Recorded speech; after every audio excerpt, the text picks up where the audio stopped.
एक बार सोच कर देखिए कि वो वक्त कैसा होगा कि लोग अपनों को ही ट्रेन के सामने गिरता हुआ देख रहे थे और ट्रेन उनके अपनों को काटती हुई, उनके ऊपर से टुकड़े टुकड़े करती हुई गुजर रही थी। दूसरी तरफ लोग अपनों को दबा हुआ देख रहे थे, पैरों के नीचे कुचलता हुआ देख रहे थे। वो बचाने की कोशिश कर रहे थे लेकिन बचा नहीं पा रहे थे। उनके अपने उनकी आंखों के सामने दम तोड़ रहे थे। किसी की मां मर जाती है, किसी की ननद, किसी की बेटी, किसी की पत्नी, ऐसे ही ढेर सारे लोगों के परिवार उजड़ जाते हैं और लोग अपनी आंखों के सामने उन सबको मरता हुआ देखते हैं। घटना नई दिल्ली के रेलवे स्टेशन की है जहां टोटल 18 लोगों की मौत हो चुकी है।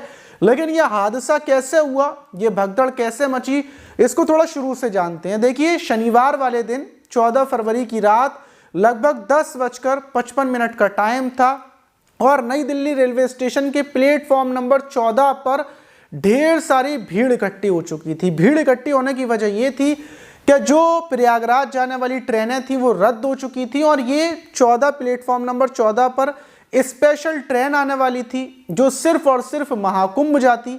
और इसी के इंतज़ार में सारे लोग खड़े हुए थे और इंतज़ार चल रहा था। 10:55 पर अचानक से अनाउंस होता है कि जो ट्रेन प्रयागराज जाने वाली ट्रेन है वो अब 14 पर नहीं बल्कि प्लेटफॉर्म नंबर 16 पर आने वाली है। बस भीड़ इतना सुनती है और भीड़ फौरन दौड़ना स्टार्ट कर देती है, क्योंकि बच्चे भी थे, सामान भी था। तो लोग पटरियों से कूदकर, जो अकेले थे वो तो पटरियों से कूदकर 16 प्लेटफॉर्म की तरफ भागना शुरू करते हैं और जो लोग अपने बच्चे परिवार के साथ थे वो सीढ़ियों से ऊपर चढ़ते हैं। देखिए, आप फोटो देख रहे होंगे कि प्लेटफॉर्म नंबर 16 पर जाने के लिए पहले सीढ़ियों पर चढ़ना है, जैसे आपने हर प्लेटफॉर्म पर देखा होगा, और उसके बाद ऊपर से होते हुए फिर नीचे की तरफ उतरना है। लोग आसानी से, भीड़ ऊपर तो चढ़ जाती है प्लेटफॉर्म पर, मतलब जो ब्रिज था उसके ऊपर भी जाती है, लेकिन जैसे ही प्लेटफॉर्म 16 की तरफ लोग उतरना शुरू होते हैं तो पीछे से जो धक्का आता है, उस धक्के की वजह से कुछ महिलाएं, उनका पैर फिसल जाता है, क्योंकि महिलाओं के पास सामान था।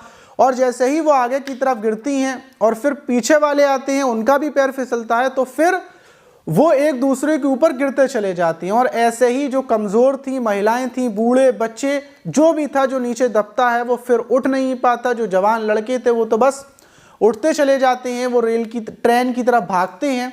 और जैसे ही ट्रेन आने वाली होती है तो पीछे से फिर धक्का पड़ता है और ट्रेन के आने से पहले ही पटरियों पर जब पीछे से धक्का पड़ता है तो लोग पटरी पर गिरना शुरू हो जाते हैं और ट्रेन ऊपर से उनके टुकड़े करती हुई गुजर जाती है। और फिर जो भगदड़ का माहौल था, लगभग 1 से 1.5 घंटे तक ऐसा ही माहौल रहता है। लोग अपनों को नीचे से बचाने की कोशिश कर रहे थे लेकिन कोई किसी को बचा नहीं पाता। जो पैरों के नीचे आ जाता है वो मर जाता है। लोग एक दूसरे से बिछड़ जाते हैं। लगभग 2 घंटे के बाद पुलिस वहां पर पहुंचती है। उससे पहले कोई पुलिस नहीं थी। पुलिस 2 घंटे के बाद उन जो बॉडियां थी उनको निकालती है। जो लोग बेहोश थे उनको बचाने की कोशिश की जाती है।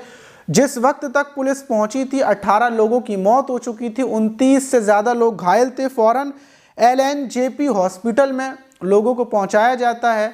और जैसे ही अब जो 18 लोग मरे थे उनके अपने थे, जो उनके साथ में थे, उनका रोते रोते बुरा हाल था। उसमें ही एक शोभा थी जो बिहार की रहने वाली थी। उनकी देवरानी अपने 2 बच्चों के साथ वापस अपने ससुराल जा रही थी और यहीं भगदड़ में उनकी देवरानी और 2 बच्चों की मौत हो गई। और जो शोभा थी उनका रोते रोते बुरा हाल था। और वहीं के सारण जिले के रहने वाले एक शख्स जो अपनी मां के साथ कुंभ जा रहे थे और भगदड़ मची, उनकी मां उनकी आंखों के सामने पैरों के नीचे दबी हुई थी। वो बताते हैं कि वो अपनी मां को बचाने की तमाम कोशिशें करने में लगे हुए थे लेकिन वो अपनी मां को नहीं बचा पाए। वो अपनी मां को कैसे बचाते, क्योंकि भीड़ बहुत ज़्यादा थी और उनकी मां की मौत हो गई। वहीं छपरा के रहने वाले पप्पू गुप्ता जो अपने परिवार के साथ दिल्ली से बिहार जा रहे थे और वो बताते हैं कि उनकी मां गिरी और मां के ऊपर से लोग गुजरते गए और जब उन्होंने वापस अपनी मां को जाकर देखा तो मां की मौत हो चुकी थी। और प्रयागराज जाने वाले कि धर्मेंद्र सिंह बताते हैं कि जब वो प्लेटफॉर्म पर खड़े हुए थे, जब वो आ चुके थे प्लेटफॉर्म नंबर 16 पर, तो ट्रेन आने से पहले जो पीछे से धक्का पड़ा था तो उनके कुछ दोस्त थे, उनके साथ वाले थे जिनसे उनकी कुछ देर पहले बातचीत हुई थी, वो उस धक्के में ट्रेन के सामने गिरते हैं और ट्रेन आने के बाद उनके टुकड़े टुकड़े हो जाते हैं, वो कट जाते हैं और कुछ हिस्से तो ट्रेन के साथ चिपक कर ही चले जाते हैं। और वहीं एक बिहार की जो महिला हैं वो बताती हैं कि वो 1 घंटे तक भीड़ के नीचे दबी रहीं और 1 घंटे तक वो तो उनको सांस मिलती रही और वो ऐसे पीठ के बल गिरी थी। तो पीठ के बल गिरने की वजह से पैर लोगों के उनके पीठ पर पड़ रहे थे। अगर वो सीधी गिरती, पट नहीं गिरती, तो शायद उनके पेट पर, सीने पर पैर रखे जाते और उनकी मौत हो जाती। लेकिन पीठ पर पैर रखे गए और 1 घंटे तक वो वहाँ पड़ी रही और वो बच गई और वो बड़ी खुशनसीब समझती हैं। और ढेर सारे लोग और जो एक शख्स थे उनका कहना ये था कि अभी 18 लोगों की मौत नहीं हुई है बल्कि 200 से ज़्यादा लोगों की मौत हुई है। लगभग 10, 12, 15 लोग तो ट्रेन के सामने गिरने के बाद कट गए हैं और फिर जो भगदड़ में दबे हैं, मरे हैं, उनकी गिनती को पुलिस छिपा रही है। और सबसे हैरत की बात देखिए कि जैसे ही ये सब भगदड़ मचती है उसके बाद फ़ौरन बाद वहाँ पर पुलिस पहुँचती है और मीडिया को बैन कर दिया जाता है। मीडिया को रेलवे स्टेशन पर घुसने नहीं दिया जा रहा है। और सबसे बड़ी चीज़ जो रेलवे पुलिस थी वो क्या करती है, वो रेलवे स्टेशन की साफ़ सफाई करती है। ऐसा कर देती है कि जहाँ पर कुछ भी नहीं हुआ है फ़ौरन चप्पल, जूते, जो सामान था लोगों का वो भरा जाता है और उसको गायब करवा दिया जाता है। अब फिलहाल में रेलवे स्टेशन पर अगर कोई भी पत्रकार जाता है तो पुलिस उसको हिरासत में ले रही है, उससे पूछताछ कर रही है, उसके फ़ोन से वीडियोस को डिलीट करवाया जा रहा है। और इतना बड़ा हादसा हो गया लेकिन कोई भी इसकी जिम्मेदारी लेने को तैयार नहीं है। किसी को कुछ नहीं पता, कोई ये बोलने वाला नहीं है कि हमारी गलती से हुआ। सबका यही कहना है कि भाई जो कुछ हुआ है ये तो भगवान की मर्जी है।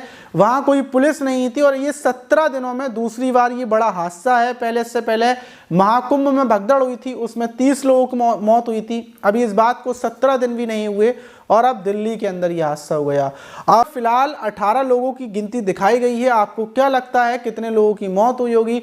कमेंट बॉक्स में ज़रूर बताइएगा। और इन हादसों के पीछे आखिर क्या वजह है ये कमेंट बॉक्स में ज़रूर बताइएगा। और अगर आप प्रयागराज जा रहे हैं तो आप हो आए या फिर जाने का आपका मन है वो भी बताइएगा। मिलते हैं किसी और वीडियो में, जब तक के लिए अपना ख्याल रखें, सुरक्षित रहें।